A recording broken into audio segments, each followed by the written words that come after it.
जी नमस्कार, मेरा नाम सोनाली राय है। वास्तु राय के इस चैनल पर आपका फिर से एक बार स्वागत है। मुझे बहुत ही खुशी हो रही है आप लोगों को ये बताने के लिए कि हम लोग एक नया कोर्स लॉन्च कर रहे हैं जिसका नाम है पंचांग। ठीक है, अब लोग बोलेंगे पंचांग की क्या ज़रूरत है जब हमें इतने सारे सॉफ्टवेयर आ गए हैं कि हम आसानी से सब चीज़ समझ सकते हैं।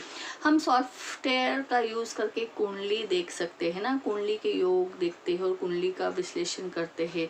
लेकिन पंचांग अपने आप में एक हम अगर ज्योतिष करते हैं पंचांग के सहारे तो भी बहुत सटीक एक्यूरेसी के साथ हम प्रिडिक्शन कर सकते हैं। पंचांग बहुत इम्पोर्टेंट रोल प्ले करता है एस्ट्रोलॉजी में। अब लोग पंचांग, हम जब पहले छोटे थे तो हम देखते थे कि भाई शादी निकालनी है, किसी का शादी का मुहूर्त निकालना है, सत्यनारायण का मुहूर्त निकालना है, किसी भी चीज़ का शुभ काम का मुहूर्त निकालना है तो हम पंडित जी के पास जाते थे और वो एक लंबी सी किताब निकालते थे और खोल के हमें बता देते थे इस टाइम पे इस दिन पे हमें ये करना है, उसी वो पंचांग बोलते थे। अब लोग वो यूज़ नहीं करते हैं।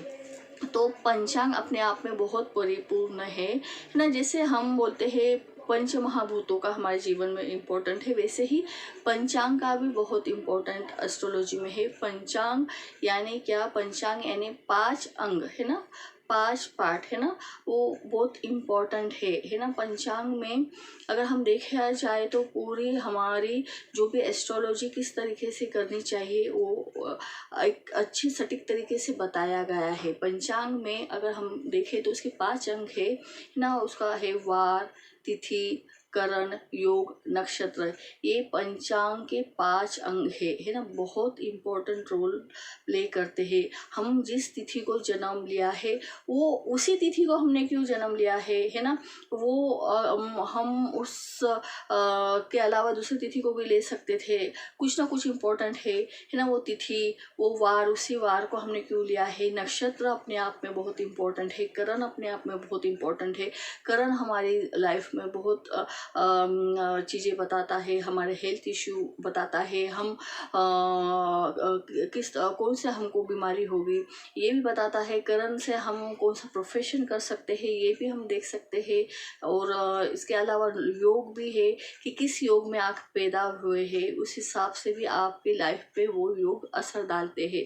अभी लोग पंचांग यूज़ नहीं करते, इसके लिए हम लोगों को ये चीज़ें का इम्पोर्टेंट नहीं रह गया, लेकिन ये चीज़ें भी बहुत इम्पोर्टेंट है। तिथि देखो है ना, तिथि जल तत्व है, हर एक जो है 5 अंग है वो हर एक एलिमेंट को बताता है ना। 5 एलिमेंट है, 5 एलिमेंट के हिसाब से वो जो भी है तिथि, वार, करण, नक्षत्र है ना हमारे लाइफ में असर करते हैं। जैसे कि फॉर एग्जांपल तिथि जल तत्व है, जल तत्व है यानी इमोशंस को बताती है। हमारे वैवाहिक जीवन पे तिथि का बहुत ही असर होता है। तो ये छोटी छोटी जो पॉइंट्स है बहुत इम्पोर्टेंट है पंचांग में, कि पंचांग से हम ये चीज़ें बिना किसी की कुंडली देखे आप उसको बता सकते हो, उसका नेचर बता सकते हो, उसकी मैरिज लाइफ बता सकते हो ना, उसके प्रोफेशन भी बता सकते हो, बहुत सी चीज़ें हैं। इसके अलावा हम पंचांग में बहुत से टॉपिक जो है कवर करने वाले हैं। तो मैं आपको एक एक टॉपिक बताती हूँ कि हम पंचांग में क्या क्या कवर करेंगे। हम पंचांग में जो पंचांग के 5 अंग है वो तो हम कवर करेंगे, उसका डिटेल में देखेंगे कि कौन सी तिथि अच्छी है, कौन सी तिथि कौन से काम के लिए अच्छी है, कौन सी तिथि कौन से कामों के लिए अच्छी नहीं है ना। वार का मीनिंग क्या है, एक्चुअल वार कहाँ से आए है ना। नक्षत्र क्या है, नक्षत्र कितने होते हैं है ना। हर एक इंसान का ना जन्म एक नक्षत्र पे हुआ है ना। नक्षत्र के जो चरण है उस चरण में हम बोलते हैं कि भाई नक्षत्र का 1 चरण, 2 चरण, 3 चरण में हुआ है, उसके हिसाब से वर्ण ठहरा जाता है। उसके हिसाब से हम हमारा बोलते हैं कि जो नाम रखते हैं ना, राशि नाम हम रखते हैं तो वो हम नक्षत्र के आधार पे रखते हैं। तो वो नाम से हम हमारे लोग बोलते हैं कि भाई ये नाम अगर हम हमारी कुंडली के हिसाब से रखें तो हमें लाइफ में सक्सेस मिलती है। ये आपके जीवन की लॉन्जिविटी बताता है। नक्षत्र के आधार पर हम नाम रखते हैं तो लॉन्जिविटी बताता है। तो हमारा कौन सा नाम हमें लकी रहेगा, कौन सा अक्षर हमको जो लकी रहेगा जिससे हम नाम रख सकते हैं, ये हम पंचांग में देख सकते हैं ना। हम ये इसमें सीखेंगे, ठीक है। इसके अलावा फिर हम देखेंगे कि नक्षत्र के वर्गीकरण देखेंगे। नक्षत्र के वर्गीकरण होते हैं कि भाई अलग अलग कौन सा काम हम किस नक्षत्र में करेंगे, है ना। किसी को अगर हमको शादी करनी है, किसी को कोर्ट में केस दाखिल करना है, किसी को गृह प्रवेश करना है, किसी को नया व्यापार करना है, किसी को पढ़ना है, तो हर एक चीज़ के लिए अलग जो हम बोलते हैं कि नक्षत्र दिया गया है ना। एक ही नक्षत्र में सब काम नहीं कर सकते, तो कौन से नक्षत्र में हम कौन सा काम करेंगे नक्षत्र के वर्गीकरण पर डिपेंड करता है, तो हम ये भी देखेंगे। इसके अलावा नक्षत्र के और भी वर्गीकरण है, हम उसको ऊर्ध्वमुखी बोलते हैं, अधोमुखी बोलते हैं। इसके साथ हम उस चीज़ को और डिटेल में जाके माइन्यूट देख सकते हैं कि भाई हमें अगर मंदिर बांधना है, हमें सुरंग खोदना है, हमें कुआं खोदना है ना, हमें कोई किसी को भूत बाधा हो गई है, तो ये चीज़ें हम कैसे हम अगर किस नक्षत्र में करेंगे तो हमें उसको सक्सेस मिलेगी, या हम नक्षत्र के आधार पे बड़ी आसानी से समझ सकते हो। ये आपको कुछ नहीं, ये आपको पंचांग इजीली बता देगा, ठीक है। इसके अलावा हम और नक्षत्र का वर्गीकरण करेंगे, जिसको हम बोलते हैं कि भाई नक्षत्र का वर्गीकरण होता है नेत्रों के आधार पर, है ना। नेत्रों के आधार पर जब हम नक्षत्र का वर्गीकरण करते हैं तो उसमें हमें एक फ़ायदा मिलता है। क्या फ़ायदा है कि उसमें हमें किसी भी जो भी हमारी कोई सी चीज़ खोई है ना, जब आपके पास कोई सवाल करने आता है कि भाई मेरी ये फलाना चीज़ खो गई है, मुझे मिलेगी क्या, कहाँ मिलेगी, किस दिशा में मिलेगी ना, ये सवाल लोग करते, तो आप नक्षत्र के बेस पे आप उसको बता दोगे ये जो चीज़ घूमी है आपकी फलाना जगह मिल जाएगी, है ना। इस दिशा में आपको ये चीज़ मिल जाएगी, आप इसी दिशा में, सब दिशा में ना ढूंढ के आप इसी दिशा में अगर जाकर ढूंढते हो तो आपको ये चीज़ ये मिल जाएगी। नक्षत्र के आधार पे हम बता सकते हैं, है ना। कितना अच्छा बेनिफिट है हमको नक्षत्र का, ये हमको पता ही नहीं था, ठीक है। इसके बाद हम विवाह के लिए कौन सा नक्षत्र अच्छा है ना। विवाह हम जब करते हैं तो बहुत सी चीज़ें देखी जाती है ना, तो इसमें नक्षत्र भी बहुत इंपॉर्टेंट रोल प्ले करते हैं। तो कौन से नक्षत्र में अगर हम विवाह करते हैं तो हमारा विवाह सफल होता है, जो भी जीवन साथी है उसके रिलेशन अच्छे रहते हैं, ये हम नक्षत्र के आधार पे देख सकते हैं। तो विवाह का सर्वश्रेष्ठ नक्षत्र कौन से है हम इसमें देखेंगे, ठीक है। इसके अलावा अब हम अगला जो हमारा टॉपिक है तो हम गंडमूल नक्षत्र देखेंगे, है ना। गंडमूल नक्षत्र में हम बोलते हैं कि भाई बच्चा अगर पैदा होता है गंडमूल नक्षत्र में, तो भाई वो थोड़ा सा हम बोलते हैं कि अच्छा नहीं माना जाता बच्चे के लिए, बच्चे के माता पिता के लिए। तो ये एक्चुअल गंडमूल नक्षत्र क्या है ना, इसको इसकी शांति की क्या विधि है ना, कौन से नक्षत्र इसमें आते हैं, उसको क्या पूजा है। देखो गंडमूल नक्षत्र में पैदा हुआ जो बच्चा रहता है उसको तो वो असर करता ही, उसके अलावा उसके जो जीवन में जो लोग हैं, माता पिता भाई, है ना, उसका घर संपत्ति, इस पे भी वो असर करता है। तो किस नक्षत्र में किस पद पे वो इंसान पैदा हुआ है, वो बच्चा पैदा हुआ है, तो वो उसके लिए नक्षत्र गंडमूल नक्षत्र उसके लिए या उसकी माता या उसके पिता के लिए कब हानिकारक होगा, है ना, ये हम इस गंडमूल नक्षत्र द्वारा हम उसको जान सकते हैं, ठीक है। और इसकी पूजा कब करनी चाहिए, किस नक्षत्र में करनी चाहिए, ये भी हम इस कोर्स में सीखेंगे, ठीक है। इसके अलावा हम पंचक देखेंगे, है ना। पंचक हम बोलते हैं अच्छा नहीं माना जाता, है ना। कुछ जो है तिथि और नक्षत्र के योग से हम बोलते हैं कि पंचक बनता है, उस योग में अगर किसी की मृत्यु होती है तो अच्छा नहीं माना जाता है। और कौन से काम हम पंचक में नहीं कर सकते हैं, ये भी हम इस कोर्स में देखेंगे, ठीक है। इसके अलावा हम ग्रह का गोचर देखेंगे ना। ग्रह है, हम जब पैदा हुए थे तब जो ग्रह थे वो स्थिति अलग थी। जैसे अगर आज मैं 30 साल पहले पैदा हुई होंगी तो वो ग्रह आज भी वही है क्या, नहीं है। वो ग्रह हम जैसे चल रहे हैं, हमारी जिंदगी चल रही है, वैसे ही वो ग्रह भी चल रहे हैं। इसको क्या बोलते हैं, ग्रह का गोचर, ठीक है। तो हम ग्रह का गोचर भी देखेंगे कि ग्रह का गोचर यानी क्या, और वो हर एक ग्रह का गोचर का समय कितना रहता है, ठीक है, ये भी हम इसमें देखेंगे, ठीक है। इसके अलावा देखो आप लोग अभी तक सॉफ्टवेयर में डिटेल डाल देते हो, कुंडली बन जाती है, ठीक है। बहुत हम पहले देखते थे कि हमारे पंडित जी हमारे पंचांग से कुंडली बनाते थे ना, तो हम पंचांग से भी अपनी लगन कुंडली बड़ी आसानी से 5 मिनट, विदिन 5 मिनट्स के अंदर आप किसी को भी बता सकते हैं कि भाई उसकी लगन कुंडली आप पंचांग के द्वारा बना सकते हैं। उसमें जो ग्रह कहाँ है वो भी आप उसको बड़ी आसानी से उसकी प्लेसमेंट कर सकते हैं, है ना। तो हम पंचांग से लगन कुंडली कैसे बनाना है ये भी हम सीखेंगे। पंचांग से हम चंद्र कुंडली कैसे बनाना है हम ये भी इस कोर्स में सीखेंगे, ठीक है। इसके अलावा हम चौघड़िया देखेंगे। चौघड़िया यानी अब क्या है? चौघड़िया देखो, हर हम जब भी काम करते हैं ना, हमारे हिंदू जो संस्कृति है, हमारा सनातन धर्म है, हम जब भी कोई सा भी शादी ब्याह, वो लोग पूजा पाठ करते हैं, कुछ भी करते हैं, तो उसमें मुहूर्त बहुत इंपॉर्टेंट है। कोई भी काम हम मुहूर्त देख के करते हैं। लेकिन बहुत बार ऐसा होता है कि हमें कोई सा काम इमरजेंसी में करना पड़ता है, यात्रा को इमरजेंसी में जाना पड़ता है, तो उस टाइम हमको फिर मुहूर्त अगर नहीं मिलता है तो हम चौघड़िया देखकर भी हम हमारी यात्रा सफल कर सकते हैं या हम हमारा काम कर सकते हैं। तो ये चौघड़िया अपने आप में एक अच्छा ही मुहूर्त माना जाता है कि इसमें अगर हम हमारा कोई काम करते हैं तो वो सक्सेस हमको मिल सकती है। तो चौघड़िया देखना कैसा है, कौन सा चौघड़िया हमारे लिए शुभ है, कौन सा अशुभ है, ये भी हम चौघड़िया के द्वारा देख सकते हैं। तो हम इस कोर्स में चौघड़िया क्या है, चौघड़िया कैसा देखा जाता है, कौन सी चौघड़िया हमारे लिए अच्छा है, ये हम इसमें सीखने वाले। ठीक है, इसके बाद हम देखेंगे होरा विचार। ठीक है, होरा विचार यानी क्या है? होरा यानी क्या होता है? होरा को हम एक काल बोलते हैं ना, एक एक घंटे का काल होता है। तो वो होरा हर एक दिन में हर एक प्लानिट का आता है। तो अब हम बोलते हैं कोई काम किसी दिन करना अच्छा है, कोई काम किसी दिन करना अच्छा नहीं है। तो अब हम वो अगर हमको कुछ काम करना है, हमें कोई काम संडे को करना है, तो हम वो काम संडे के लिए अगर हमको 8 दिन वेट करना है, अगर आज मंडे हो रहा हमको पता चले ये काम मुझे संडे करना है, तो हम फिर उतना वेट करेंगे क्या है ना, उसमें वो अपॉर्चुनिटी चली जाएगी। तो हम होरा के बेस पे हम समझ सकते हैं कि हम उस दिन वो काम कर सकते हैं ना, ज़रूरी नहीं है हमें उस दिन की रास्ता देखनी है। तो हम होरा के हिसाब से हम उस पर्टिकुलर टाइम में हम वो काम कर सकते हैं। तो हम हर एक प्लैनेट के हिसाब से होरा निकालना सीखेंगे। इसके अलावा हम कौन से होरा में कौन सा काम करना आपके लिए फ़ायदेमंद होगा, ये भी हम उसमें देखेंगे। ठीक है, तो एक बहुत सिंपल तरीके से हम ये भी समझ सकते हैं कि हमें दिन की रास्ता देखने की ज़रूरत नहीं, हम उसी दिन हम एक अच्छे होरा में अच्छे प्लैनेट का काम कर सकते हैं, या फिर कौन से होरा में कौन सा काम करना हमारे लिए शुभ माना गया है। ठीक है, इसके अलावा हम देखेंगे भी अभिजीत मुहूर्त। बहुत से मुहूर्त होते हैं, इसमें अभिजीत मुहूर्त भी एक अच्छा मुहूर्त माना जाता है। तो अभिजीत मुहूर्त किसको कहा जाता है, ये कब आता है, इसका टाइम कितना है, ये भी हम इसमें देखेंगे।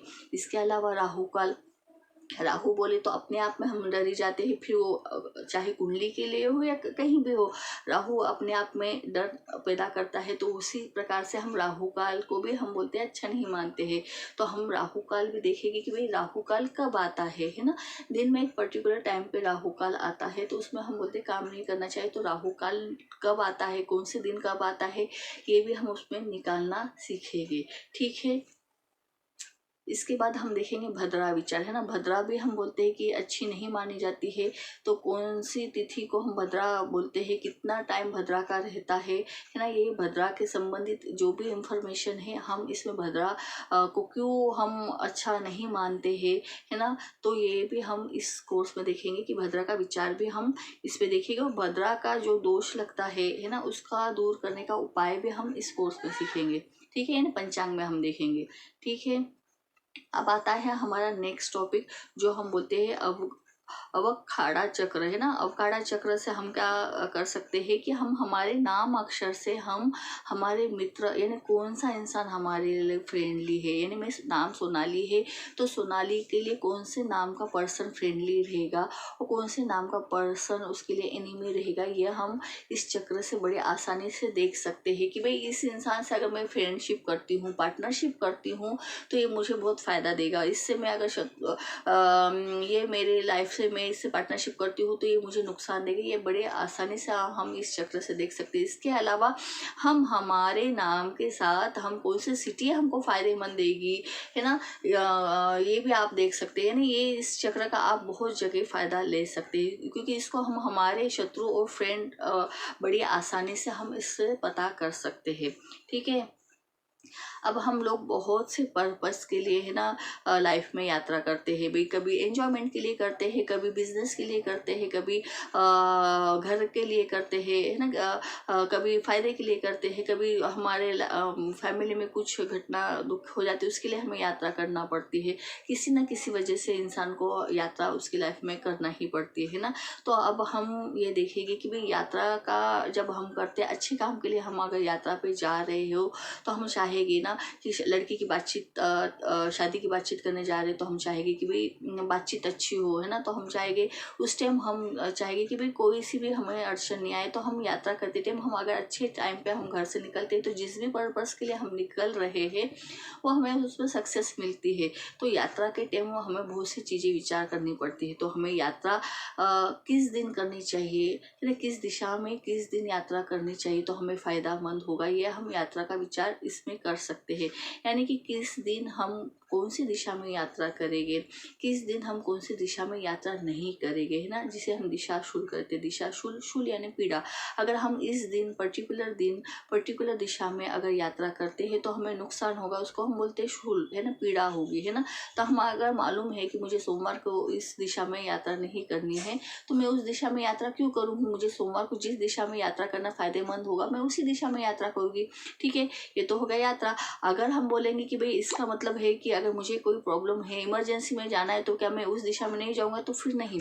हमें इमरजेंसी में यात्रा करनी है, उस दिशा में यात्रा करना ज़रूरी है, तो हम क्या उपाय करके यात्रा के लिए घर से निकलेंगे, हम वो भी देखेंगे। यानी हमें कभी अगर सही दिन पे गलत दिशा में अगर यात्रा करनी है तो उसका क्या उपाय करके हम निकलेंगे, ये भी हम देखेंगे।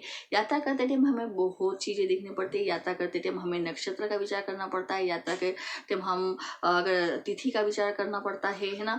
यात्रा के टाइम हम करण का विचार कर सकते हैं। यात्रा के टाइम हम वार का विचार कर सकते हैं। तो हम यात्रा के टाइम ये सभी चीज़ों को देखेंगे। यात्रा के टाइम हम वार देखेंगे, यात्रा के टाइम हम करण देखेंगे, यात्रा के टाइम हम नक्षत्र देखेंगे, है ना, यात्रा के टाइम हम तिथि देखेंगे। यानी सब प्रकार से हम हमारी यात्रा को एक बहुत अच्छी शुभ यात्रा के लिए हम एक अच्छा डेट निकाल सकते हैं। ठीक है, इसके बाद हम और भी बहुत से मुहूर्त आते हैं शुभ कार्य के लिए। बहुत हम बोलते हैं ना, वही कोई से भी कार्य की शुरुआत अगर हम अच्छे समय में करते हैं, शुभ समय में करते हैं, तो वो कार्य सिद्ध होता है, सफल होता है ना।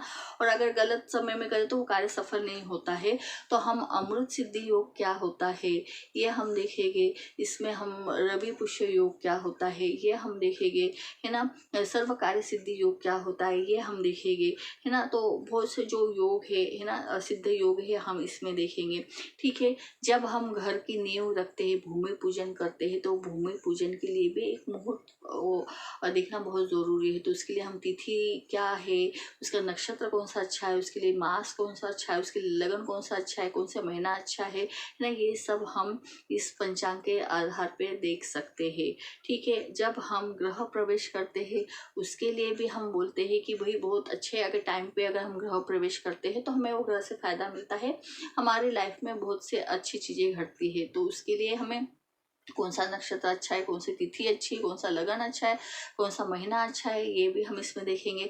ठीक है, जब हम बच्चों का मुंडन करते हैं तो मुंडन कब करना चाहिए, कौन सी तिथि को करना चाहिए, कौन से वार को करना चाहिए, कौन से नक्षत्र को करना चाहिए, ताकि आपके बच्चे के लिए वो अच्छा शुभ होगा, ये हम इसमें देखेंगे। विद्या आरंभ, जब आपका बच्चा उसकी जब हम बोलते हैं ना कि बच्चा थोड़ा बड़ा होता है और हम बोलते हैं लेखन आरंभ, जो लिखना शुरू करता है, तो जब हम बोलते हैं बहुत जगह पे हम विद्यारंभ लेखन आरंभ का भी मुहूर्त के हिसाब से उसको थोड़ा तो भी ये शब्द लिखवाते हैं ना।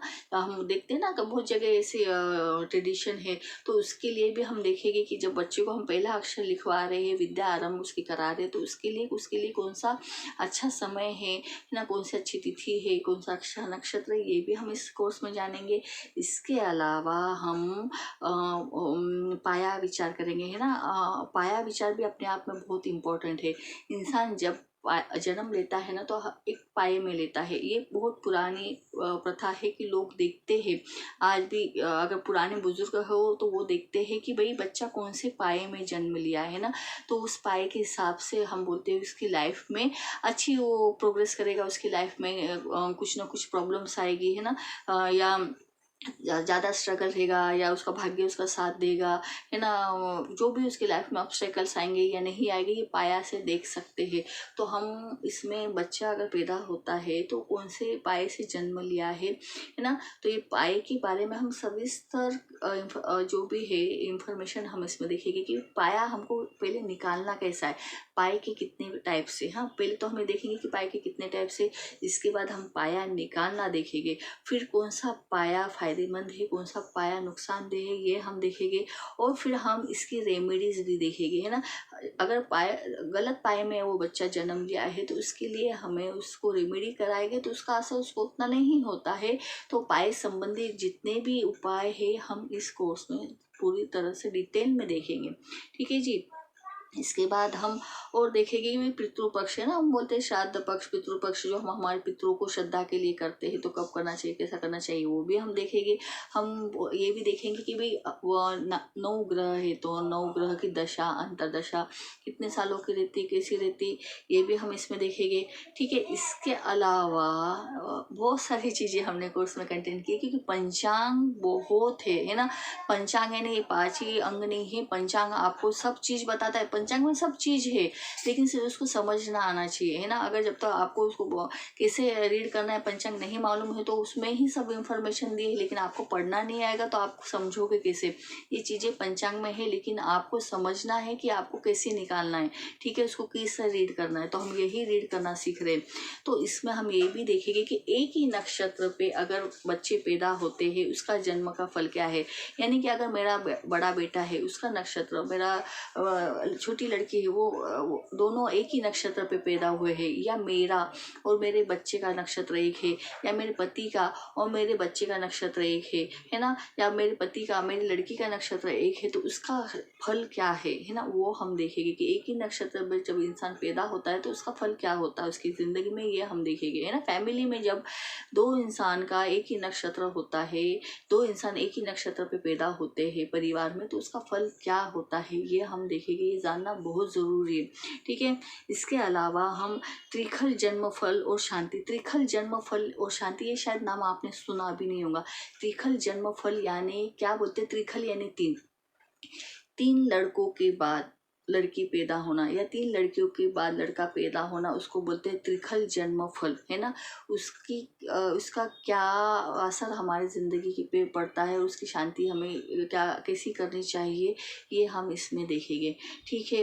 विवाह के नक्षत्र हम देखेंगे, ठीक है। इसके बाद हम ये देखेंगे अग्निवास का महत्व और हवन, ठीक है। यानी अग्निवास यानी क्या, देखो हम लोग बहुत पूजा पाठ करते हैं ना, हम हिंदू सनातन धर्मी हैं तो हम लोग तो बहुत पूजा पाठ करते हैं, उसमें हम हवन भी करते हैं। देखो रोज हम जो हवन करते हैं भगवान के सामने, छोटा मोटा हवन है वो ठीक है, लेकिन जब हम बड़ा हवन करते हैं ना, शादी में हवन करते हैं, ग्रह शांति में हवन करते हैं, है ना, कोई सा हवन करते हैं, तो उसमें जब हम दशांश जब का हवन करते हैं, तो जब बड़े बड़े हवन करते हैं तो वह हवन का फायदा हमको मिलना चाहिए ना, इसलिए तो हम हवन करते हैं। अगर हमको हवन का फायदा नहीं मिला तो क्या मतलब है। तो जब भी हवन करते हैं तो हमें अग्निवास देखना बहुत ज़रूरी होता है। जब पंडित जी निकालते हैं मुहूर्त तो वो अग्निवास देख के ही निकालते होंगे, तो आपको भी पता होना चाहिए कि जब हम अगर किसी हवन निकाल रहे हैं तो आपको कोई ने पूछा कि बताइए कि मुझे हवन करना है तो मैं किस दिन करूँ, तो आपको उस दिन अग्निवास देखना बहुत ज़रूरी होता है। अगर अग्निवास है पृथ्वी पे, है ना, तो हम बोलते हैं कि भाई हवन सक्सेसफुल होता है, उसका फ़ायदा हमको मिलता है। और नहीं है और उस टाइम अगर आप हवन करते हो तो उसका फिर हमें हानि उतनी ही हानि भुगतनी पड़ती है।